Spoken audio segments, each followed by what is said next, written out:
Welcome to Politics Chat, in which I try to answer your questions about modern politics.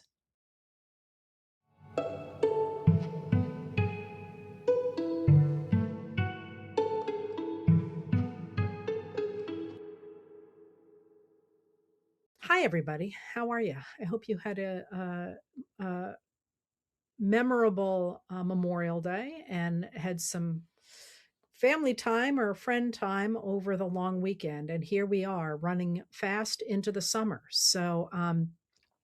I've been working like a crazy woman. So let me see what I can come up with for you today. Some of the easy questions right out of the bat.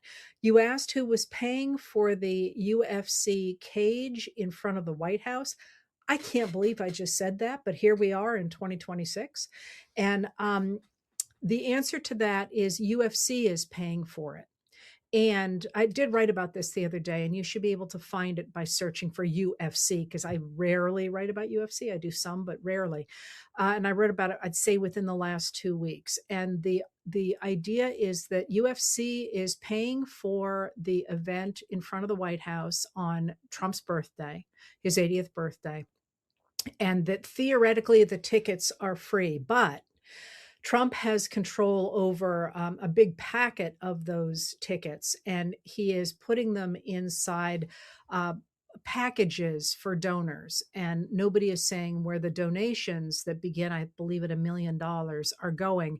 But there were quotations from the journalists that I tracked down saying that the White House was considering this just another way to get on Trump's good side. You would get one of these sponsorship packages and get the tickets. The tickets are free, but your sponsorship package for at least $1 million would not only buy you ringside seats, but Trump's goodwill. So that's where the money is behind that. And from what I have read, UFC, which expects to take a financial hit on this, by the way, has set aside money to repair the lawn after the UFC event. So that one was an easy question you had. Another question that people asked, and I'll see if I can put it in a bigger context, is I've been saying for a long time that by May, and we're almost through May, we'd have a pretty good sense of which direction the country was going to go, whether Trump was going to be able to solidify his control over the country or whether protesters against him were in fact going to run the tables. And I think to me that seems pretty clear at this point, but that's not to say we're out of the woods. And one of the examples that I will use for the fact that Trump is apparently losing grip, at least over the American voters, is what just happened in South Carolina, where the legislators said they would not redistrict the state of South Carolina in order to get more seats for the Republicans. And that's interesting on two ways. It's interesting, one, because Trump had demanded it and they are now refusing. These are Republican legislators, but also because South Carolina is already so profoundly gerrymandered that they were afraid that they would start to lose seats that they've already cut out for the Republicans because they're expecting so many people to turn out who are so unhappy about Trump. And we need to be clear here. This is not about Democrats versus Republicans at this point. This is those people who care about democracy, whether you're a Democrat, an independent, or a Republican, a traditional Republican, standing up against MAGA, which is trying to destroy our country. So in that case, the numbers of people who are siding against Trump is getting higher by the day. His job approval numbers are at best in the mid 30s, and that's not a really good number. And as for his approval of the economy, that's between 32 and 33%, which means that 2 out of every 3 people in this country disapprove of the way he is handling the economy. And of course, that was supposed to be one of his strong suits, the strong suit that got him elected in 2024. So you can look at that South Carolina thing. But I thought if you would because you asked so many questions about it, I would talk about 2 other major things that are currently on the table. And I'll try and do it quickly because it is nice outside and I would love to get out on the water. But, and because these seem to have gone on longer than they probably should in the past. So I want to start here with Iran. what's happening in Iran.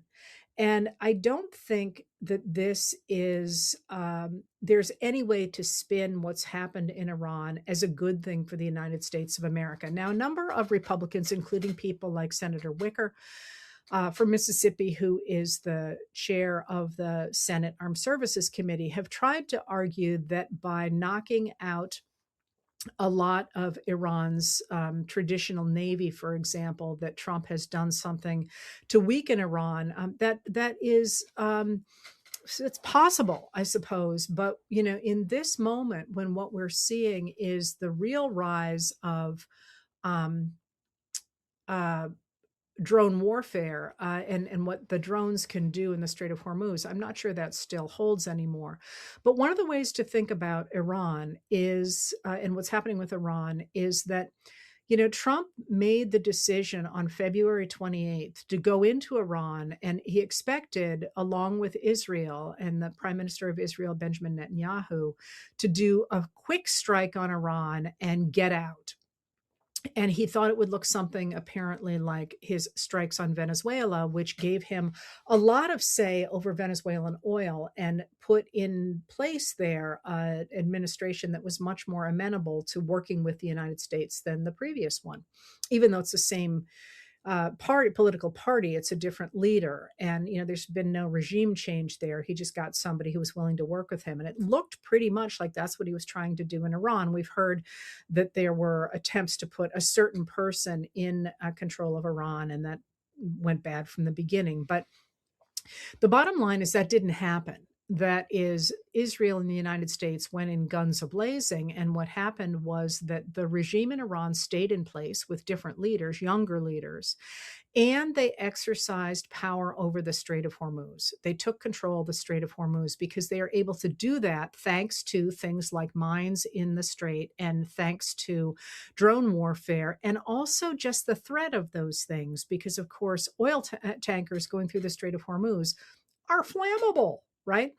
And so, what we have had really since that happened was, as Josh Marshall of Talking Points Memo said the other day, just it was a loss from then, and that Trump really ought to take the L and move on.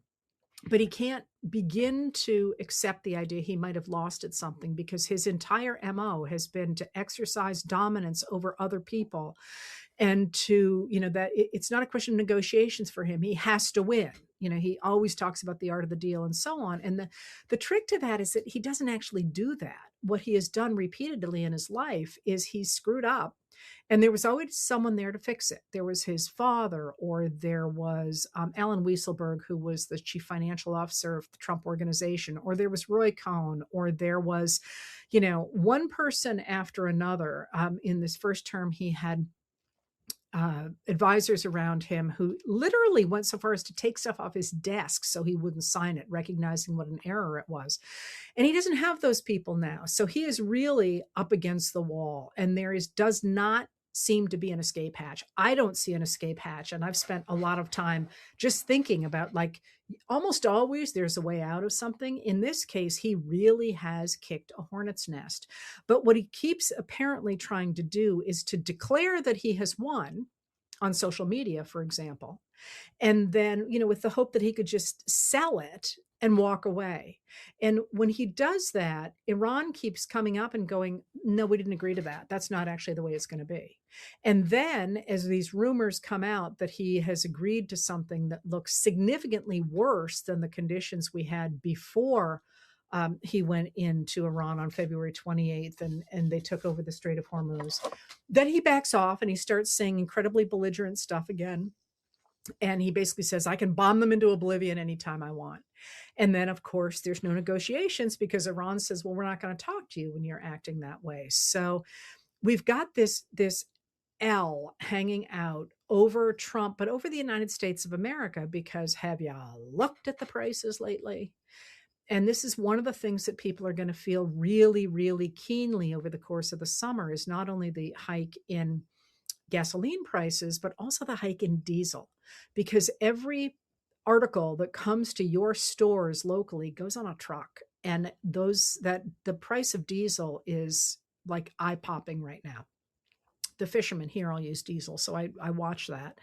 And that's not even if everything turned out fine this moment, the shutdown of the oil facilities in the Middle East is going to take at least months and possibly years to get back up to production.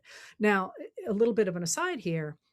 One of the reasons that I talk a lot about the past and not the future, and one of the things that I find so fascinating about the human life and about the future, and why I'm never willing to say this is it, we're done, is because humans out of the blue do things that have very different repercussions than they expected. So the very fact that one of the things that it appears is coming out of Trump's war on Iran is an incredible boost to renewable energy is something that, I don't know about you, I couldn't have seen it coming on February 25th, that Trump somehow would do something that was so bonkers, it would end up really putting wind behind the sails of people supporting renewable energy. So, that the idea of getting back up to speed with oil production in a year or more is you got to throw in there the fact that there really seems to be real momentum as to getting away from relying as fully as we do on fossil fuels. And if you did some of that, might be more oil for the for other uses than in the United States anyway. We use a huge amount of our oil, of our gasoline, on transportation. That is way at kind of a rabbit hole we don't want to go into. But so even if that all got fixed now, we're going to see the repercussions of that for a while. And one of the questions that you people asked was, why is the stock market doing so well? And I would urge you to look, first of all, as people say to me every time I write about the stock market, people say it doesn't represent ordinary people in the economy. And that is 100% true. The reason you watch the stock market, or the reason I watch the stock market, is because what the stock market tells you is what people who are investing in the economy think of it. Similarly, I'm one of the people who will quote from a number of media outlets that pretty clearly are funnels for the White House to salt stories, and I identify them that way. And people complain about those not being media, and my take on it is they're certainly not impartial media that you should take that way. But man, I love having a hotline into what the White House is thinking, because that's sort of getting a mirror where they're testing ideas and that sort of thing. So similarly, I look at the stock market, not to say, oh, wow, everything's just great because the stock market is high, but to say, oh, look, people are investing in these areas and therefore they seem confident about the economy, or they are not investing and that means they're not confident. All that to say that the real growth in the stock market, not entirely, but the real growth overwhelmingly for at least the last year, has been in tech stocks and in AI. And that, do with that what you will, but there are certainly a number of people, and I am one of them, that am an AI skeptic. And by that, I don't just mean what AI does. I think AI has a number of very useful applications, but I am skeptical that it is going to take over our entire economy and suddenly going to reorganize everything, at least in this current state it's in. And increasingly, people are looking at what's happening in the investments in tech stocks, on the stock market, and saying, it doesn't really look like this is going to pan out. So to the degree that people are betting on in the stock market. So that suggests, when you asked why is the stock market doing so well, maybe that's just a bit of a bubble. And what's really going on is a reflection of the insecurity of the economy because of the rising prices and because of a number of other things as well, including deportations, which I'll talk about in a little bit. So if that's the case, and if we're looking at, there's two aspects of Trump taking a loss in Iran, actually, and there's a lot for the world, because the United States looks terrible throughout this entire thing as a partner, as any number of things. But Trump doesn't want to be seen as a loser. And there's a reason for that. it's not just that the American economy is in trouble because of his actions. It's also that a lot of his support from his supporters has come because they thought he was the winning team. And you can see the importance of that idea, that sort of strongman idea, um, in a number of strong men. Vladimir Putin is a great example of it. You know, him riding that horse without a shirt on, the constant um, sort of production of images of him as strong, as young, as a leader. You know, he recently is in the last few years played hockey against the Russian national team, and you know, you'll be shocked to hear Putin scored all the goals. I mean, that kind of stuff is manufactured for his supporters to make him look strong and somebody like they should follow, that he is invincible. And Trump has done the same thing. These images, the AI images you see of him without a shirt on, with him, you know, looking all muscular, with him looking years younger. And now, by the way, you can read Truth Social without actually going on Truth Social. You can read it on something called Trump's Truths. It's trumpstruths.org or trumpstruth.org. And it cuts out all the advertising for toenail fungus and heart cleaners and all the kinds of stuff that is on Truth Social, which makes it incredibly hard to read. And this has been a huge thing for me. You'll notice you're reading a lot more if you read my letters from Truth Social than you have in the past, simply because it's so much easier to use this website. So if you're interested in reading what Trump himself is saying, it's actually what he says in order without the ads, which is, again, for me, a real game changer.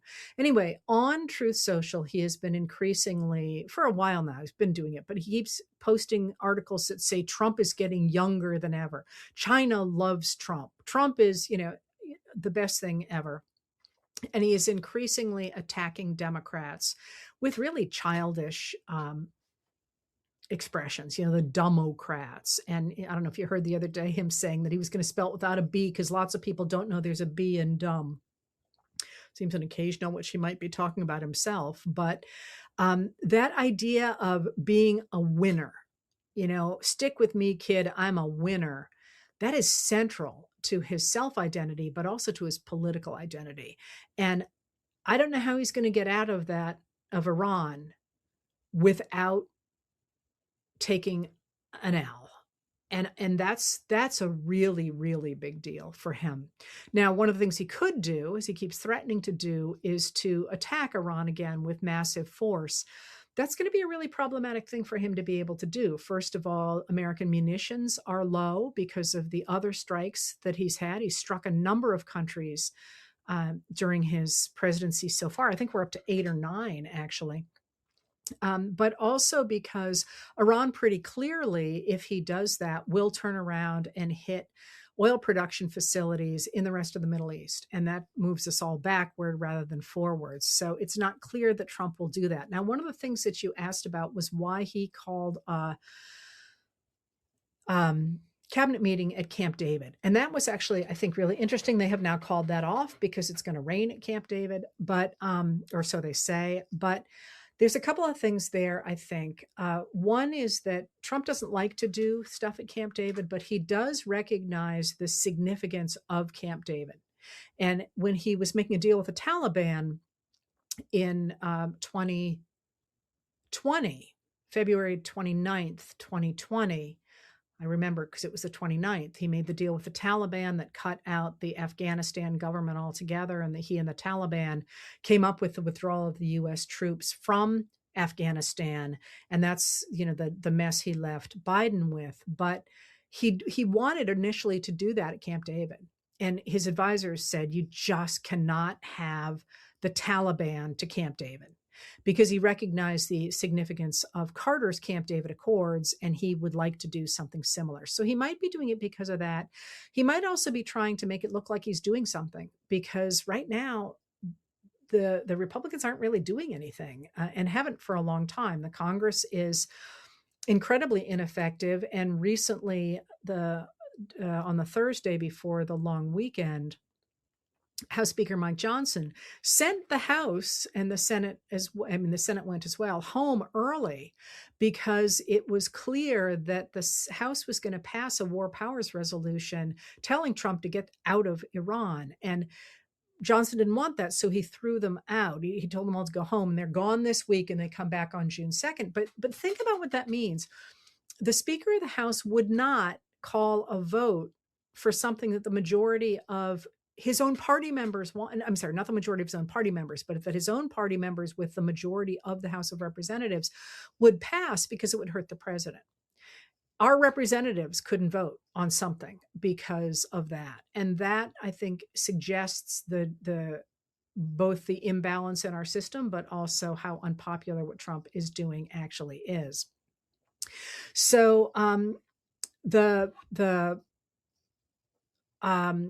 the need to go to Camp David and to try and look like he was doing something to solve this problem in Iran, I think was probably what was behind that. And just trying to look like he's in control of something, because there is also this issue of the fact he's not well. And you all asked me what you should make of the trip to Walter Reed Medical Hospital and Military Medical Center. And the answer to that is I'm not a medical doctor. I mean, I have absolutely no idea what kind of health that man is in from a medical perspective. But is there anybody who looks at him and thinks he's okay? I mean, between the bruising on his hands covered with makeup, and why they're using such bad makeup is beyond me. But between that and the fact he's falling asleep everywhere and that he can't put together a sentence, like I don't sort of feel like I need a doctor's license to say something seems up, right? So the fact that he had yet another appointment at Walter Reed, and remember, the White House has a very, very extensive medical system already. There are very few tests that the White House can't do. There are some, obviously, that you can only get at Walter Reed, but it's not like you and me having to go get medical treatment for everything. The White House has a very good system and a doctor that attends the president. There's a White House physician who is always near the president, by the way. So after that Trump came out and said today that it had been I wrote this down for you. It had been that everything checked out perfectly. And the White House social media account said that Trump had, in capital letters, a perfect bill of health, and in even bigger letters, he had a perfect physical. That's all we got. But I think that, I'm going to go with, methinks the lady doth protest too much, personally. But anyway, that's all we know about that. But there's another way in which Trump really wants to project that he's doing something and that he's healthy, because it feels kind of like it's crumbling, right? So that then brings up the other topic that you all asked about, or it doesn't really bring it up. I'm going to transition to another issue that has always been out there, but we haven't heard as much about it lately since the killings of Alex Preddy and Renee Good in Minneapolis.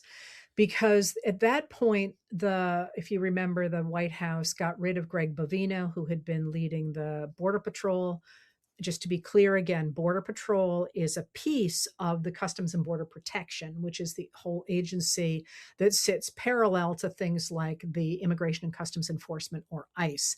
And remember, those two agencies have not been funded for the annual amount of money they want, which I believe is something ungodly like $70 billion, even though there has been quite a large sum of money given into their pot by the One Big Beautiful Bill Act of last July 2025, that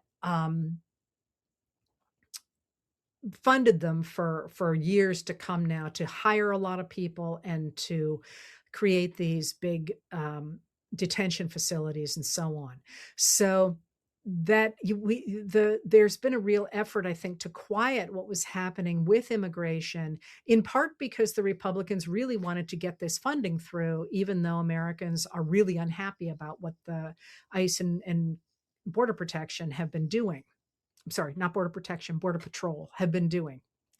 So, what has happened over the weekend has been one of those stories that I think is going to end up being really large. And that is that starting last Friday, um, a number of detainees at Delaney Hall, I think is how you pronounce it, maybe it's Delaney Hall, uh, had went about 300 of them went on a hunger strike. And they no, I'm sorry, it wasn't 300. It was, no, it was 300 detainees went on a hunger strike last Friday. And they did so after writing a couple of letters or a series of letters beginning last February, which got very little press. I certainly didn't see them. A number of letters that basically said, you're locking up a whole bunch of people who shouldn't be here, not only because we have been following the rules for being here, but also because you've arrested children and you've arrested the elderly and you've arrested a lot of people who have health issues and aren't getting medical care. And they wrote these letters and they begged lawmakers to do something. And they said, listen, they're not even trying to hear our cases. They're basically just trying to get us to self-deport by threatening to do things like send us to Congo, where there's an Ebola outbreak. Can you please do something and pay attention? And it just didn't get a lot of traction, at least not that I saw on the national news anyway. And what happened is on Friday, they went on a hunger strike. And one of the people who began the hunger strike, his wife is on the outside. I'm pretty sure she's a US citizen. She's pregnant and she's also an organizer. And they were able to communicate, they, meaning the people inside the detention facility and the people outside, have been able to communicate. And in the process of Friday, they were communicating and saying, our food is full of worms. We're not getting medical care. We're in crowded conditions. Nobody's hearing our cases, and this is not okay. And the people outside, and there weren't a whole lot of them. Let me see what the number is. Dozens, I think. We're outside the facility saying, this is not okay and this has to stop. Now, this is Friday, right? So then what happened was that the guards figured out what they were doing and they cut off access to phones and to tablets. So the people inside couldn't communicate with the people outside. And then on Saturday morning, the Senator Andy Kim of New Jersey and Representative Rob Menendez Jr., also of New Jersey, heard about this and they went and visited the facilities. And this is editorializing, but you remember Andy Kim probably from the picture of him after 9/11 picking up the trash on the floor of the Capitol building. A photographer caught that picture. And I have never met him in person, but I've interviewed him twice. And I would urge you, if you wonder about who he is, and that's the only way in which I know him aside from his work. The first interview I did with him was one of those interviews where it was fine, but if you're really careful and you give somebody space, sometimes they just it becomes an incredible interview. The same thing happened with Cleve Jones, by the way, which I did a week or so ago. He was fine, and then all of a sudden he just took off. Well, Andy Kim did that in that first interview I did with him. The second one was good too, but that first one, if you watch me, you can see I'm trying not even to breathe because I didn't want to interrupt him. Just a really, really impressive man. Anyway, he went and did the congressional oversight, the legally not only permissible, but required congressional oversight of the facility, which, by the way, well, I'll tell you that in a second. And he said, they're right. Everything they're complaining about is absolutely right. I found a woman here who's pregnant and not getting OBGYN care. I found somebody else who had a miscarriage, was forced to deal with it on her own, people who are separated from their children and so on. The judge here has 74 cases to get through in a single day. The letters that these guys wrote are correct. Now, let me step back a little bit. That facility, Delaney Hall in New Jersey, is part of a $1 billion contract that Geo Group, as it's called, a private prison company, got in February of last year. And New Jersey has maintained all along that Group did not have the proper permits to turn it into a 1,000-bed facility, which is what it is now. And that's, if you remember, they briefly arrested the mayor of New Jersey and pressed charges against Representative LaMonica MacGyver. That was all about this facility. So there's already issues about the facility anyway. And also the fact that these are operated by a private prison contractor, the Geo Group. And I personally am profoundly against the idea of private prisons for a number of reasons. And this is our tax dollars going to this anyway. So what happens is they visited on Saturday. The strike happened on Friday. They went in on Saturday, and Kim said, yeah, this is exactly what they said. And why are we spending billions of dollars on this kind of cruelty when Americans themselves are hurting? We had a system in place before Trump started this. This is not a good use of our money. So then it appears that the guards the ICE agents decided that they were going to end the problem at the facility by moving out that guy that I told you whose wife was outside. They were going to move him out. She saw him apparently being moved out. I mean, again, I spent a long time today piecing this together, and things are still pretty vague, but that's as close as I could get to it. And the protesters who were there stopped the van from being able to leave by linking their arms together and not letting the van out. So this is Saturday, and that's, wait a minute. So this is Friday, Saturday. That was Saturday evening. Then Sunday, I'm sorry, that was Sunday. So Sunday evening, from Sunday to Monday, the protesters stayed there overnight to keep the vans from leaving, taking this guy out. And then Monday morning, Mikey Sherrill, who is the governor of New Jersey, a Democratic governor of New Jersey, tried to go into the facility and they wouldn't let her in. A spokesperson said that she was just performing a political stunt and that they couldn't let anybody in because there were riots, important word, riots outside the facility. The DHS also, Department of Homeland Security, then also said that the Democrats who were talking about how bad the conditions there were smearing ICE, and that in fact the conditions were required by ICE were better than the ones in U.S. prisons in general, although since Trump took office, 50 people, almost 50, not 50, almost 50 people have died in custody of ICE since this whole sweep stuff started. But DHS said, this isn't a problem. You guys are making this up.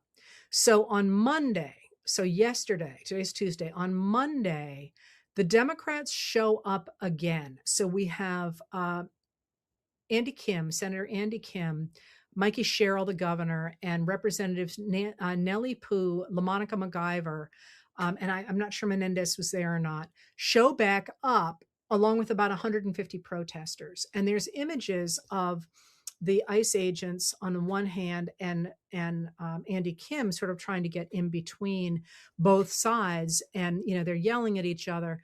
And federal agents sprayed the crowd with pepper balls and pepper spray, including there's footage of spraying somebody around the person's face. In the process, they pepper sprayed a U.S. senator. And now remember, this is at least the second U.S. senator that the Department of Homeland Security has injured. Remember, Senator Alex Padilla of California got manhandled by people that were near a speech given by then head of DHS. Come on, help me. What's her name? All I can think of is Kirstie Alley, and that's not it. Come on. Kristi Noem. There we go. Kristi Noem, including her associate, Corey Lewandowski, was one of the people who ended up sort of wrestling Padilla to the ground. But they have sprayed pepper sprayed a U.S. senator. I mean, this is just unbelievable that these agents have pepper sprayed a U.S. senator. And I think even they recognized that they were in trouble because they promptly put on a statement in which they said no individuals were directly struck by pepper ball projectiles. Well, okay. But first of all, there's video of them pepper spraying the crowd, which they're not supposed to be doing, by the way.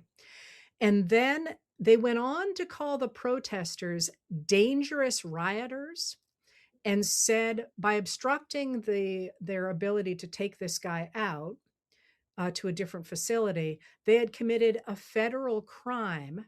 And then they added assaulting law enforcement as a felony. And there was no evidence that I've seen that any law enforcement officers were assaulted. So you can see them trying to shift the narrative here to say, we're the good guys, you're the bad guys. And yet it's not at all clear that that argument is going to stick, because the history of ICE at this point and their, as I say, the almost 50 people dead, the shooting of 2 U.S. citizens, and the conditions inside these detention centers is problematic. Also problematic is the amount of money we are pouring into these detention facilities at a time when the American people are really hurting. I mean, this conjunction of Iran and the immigration issue and the money we're pouring into immigration, as well as into the war in Iran, when the American people are hurting financially, is, I think, a political explosion waiting to happen. So the DHS did say that on Monday night they had managed to move that detainee to a different facility, but they are also, in addition to what's happening at Delaney Hall, the DHS is now, as of last Thursday, insisting that anybody who is applying for a green card, that is permanent residency in the United States, has to go out of the country and apply from outside, even though there is a law that says you can apply for a change of status inside the country, which is what about half of the green card applicants do. And that's usually because they either already have a job or already have a family here. And pretty clearly, they're trying to close off the door for legal immigration as well as illegal immigration. And then finally, today, it wasn't even today. I don't know if you saw this, but a judge in Tennessee, a man named Judge Waverly Crenshaw, did in fact dismiss the criminal charges against Kilmar Garcia, the man who was unlawfully deported to El Salvador, and then they facilitated his return, as the Supreme Court insisted, only after they had obtained a criminal charge against him for smuggling people across state lines, which was a charge that had been associated with traffic stop in 2022, from which the case had been closed. There was nothing there. They reopened it and said, "Oh, we're going to charge him with smuggling people across state lines." He was in a van that apparently had other people. They had been driving from a work site, and the judge dismissed the criminal charges because he said this was vindictive prosecution. And DHS promptly said that this was naked judicial activism, and vowed this Salvadorian is not going to remain in our country. So you can see that there is this real attempt of the administration really to put the screws down on immigration again. And yet, it's not clear that Americans are going to approve of this. They don't like it. They didn't like it last year. It's not clear they're going to like it this year. And it may even be they like it even less this year, that the economy is really starting to crack under the deportations, the loss of labor, the cost of the Iran war, and the cost of these deportation facilities. So Maxwell Frost, who is a representative from Florida, also did a fabulous interview with him. Was down today at that facility known from the Everglades. And I hate these cutesy names they give what are essentially, no, they're not essentially, what are concentration camps. The one that has been called Alligator Alcatraz. And he said, They're pretty clearly shutting this down, but they want us to forget about it. And they want us to forget about it because they have spent $1 billion on this facility. It opened last July, in less than a year. And they don't want us to talk about the fact that we have given billions of dollars to private contractors to create these sites for human and civil rights abuses. And he said, we have to continue to push for accountability and to push for consequences for those people who broke the law and who took the money that Americans put into our tax dollars for things like hurricane preparedness, and they spent it to kidnap and to cage our neighbors. That's a quote from Maxwell Frost. So there's a lot going on right now, but I would say that the momentum is for those of us who are trying to reclaim our democracy. And that's one of the reasons you're seeing such frantic efforts on the part of MAGA Republicans to rig the vote, to, redistrict these states, to try and make it harder to vote. Trump's out there talking again about the SAVE Act, which will make it very hard for women to vote. So in this moment, once again, now is not the time to let up, and it is certainly not the time to get discouraged. It's time to find whatever your torch is and pick that up, especially at the state level, in states that are talking about redistricting, especially in races for state Supreme Court, for example, places where you can make a difference locally and at the state level, as well as at the national level, because they would not be fighting this hard if they felt like they had wrapped things up. To the contrary, it feels like we're on this mad race to the finish line to see whether the 2026 election is accurately going to reflect the will of the American people, or whether it is going to reflect the ability of MAGA Republicans to make it difficult for those of us who are trying to oppose them to vote. And that's the 2026 election is absolutely not going to solve all of our issues. It's good. This is going to be a long game, but it feels to me like we could have been in a very different place this May than we are. A lot of the things that looked terrifying a year and a half ago have fallen by the wayside. Others have risen, of course, but things are much more, Trump is much weaker now than he looked back in January of 2021. So you've also asked me, what can people do to celebrate the 250th? You can see what my team has done, which I hope you enjoy. We have just about killed ourselves putting this project together, but we have these 1-minute videos. We're going to be dropping them for the next several weeks, right up through July, at least through July 4th. I don't know when the end date is, in which we're doing 1 minute of events that illustrate the ability of ordinary people to change the country for the better. And we did that deliberately to illustrate that even when things are really miserable, and we've got one coming out soon on the Tulsa Race Massacre, that ordinary people found ways to find light in the darkness and try to make things better. And so I hope you take some faith from that and some inspiration to figure out what you can do in your lives and in the life of this country to move the ball forward. All right. Thank you for being here, and I will see you again on Thursday, and we'll see what the next couple of days brings.